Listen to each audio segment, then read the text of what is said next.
Today's video is going to be pretty much like common issues with the 4th gen that at least I've noticed personally so far from driving this car.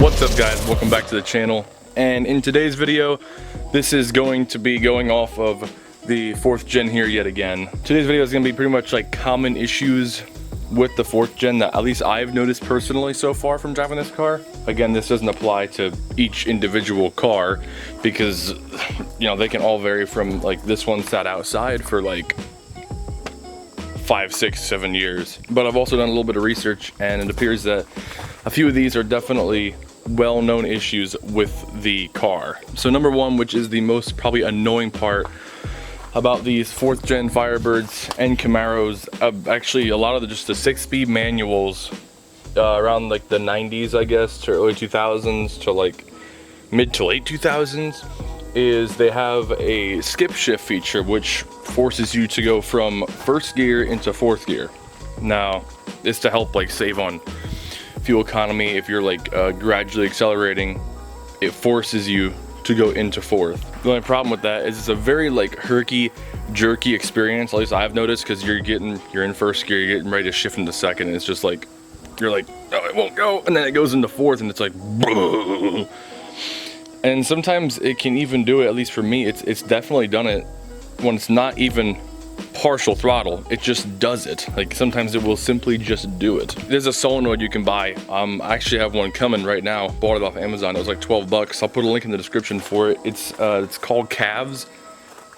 That's what it's called, CAGS. The skip shift feature. It's a little solenoid on the side of the transmission that locks you out of 2nd when those requirements are met. This solenoid pretty much tricks it into thinking that I think it tricks it that it is working when it actually isn't. So the computer in the car thinks that it's activating, but it just isn't. Number two is really common, especially with these, because a lot of these were T-top cars. Now, the roof plan, the roof like layout design, was the same exact roof for T-top and non-T-top. It was just a cap if it was not T-top, and if it was a T-top, it was just this. The only problem with obviously this, my other Trans Am, any T-top car, any convertible car, is the simple fact that you cut part of your roof out and you're relying on rubber seals that mush together to keep the water out. And a lot of times it doesn't work too well. If you see right here, the window, and where the window actually seals to the car, watch this. There's no cupping action. It's simply just pushed up against it. So it can be a pretty big issue. Again, the T-tops are the exact same situation because it's a rubber seal that lays in the roof. T-tops, I believe they have a rubber seal. Let me see real quick. Yeah, so the T-tops, this little rubber piece right here, and you have the T-top that is intended to just literally sit down. It sits down and then you have a little lock under here. You just lock it in. And that's intended to keep the water out, which it's done a pretty good job, I'll be honest. Like the floors in here have not gotten wet at all, but obviously if you go to the car wash, you close your door and you're sitting here with the high pressure like rinse or soap, whatever, it's going to get in here. Like that's a little hole right there. It's gonna creep in here. So issue number 3, common issue number 3, is what this car actually had on it, and we fixed it. You guys have already seen it, the 4th gen door repair video, the massive issues all these cars always have, and that is simply that the doors, because they're plastic, you open them up and then it would sag.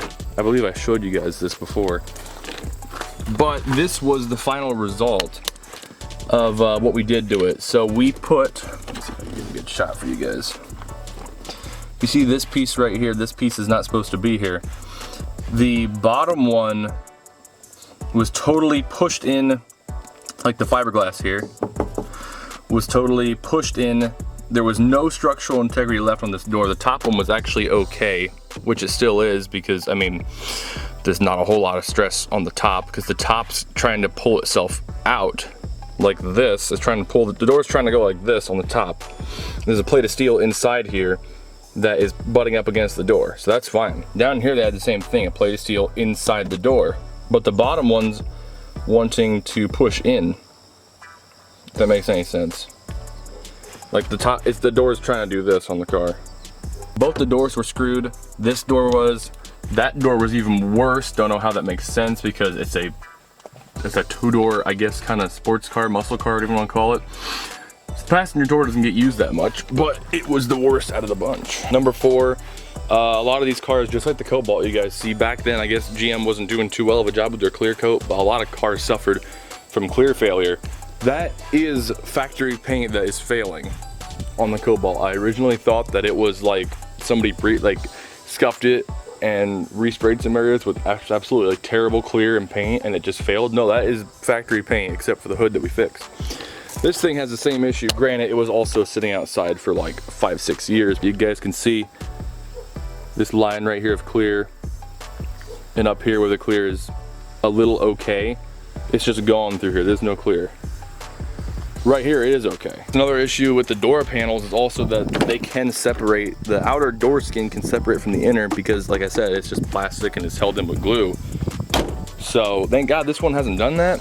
I hope it doesn't ever.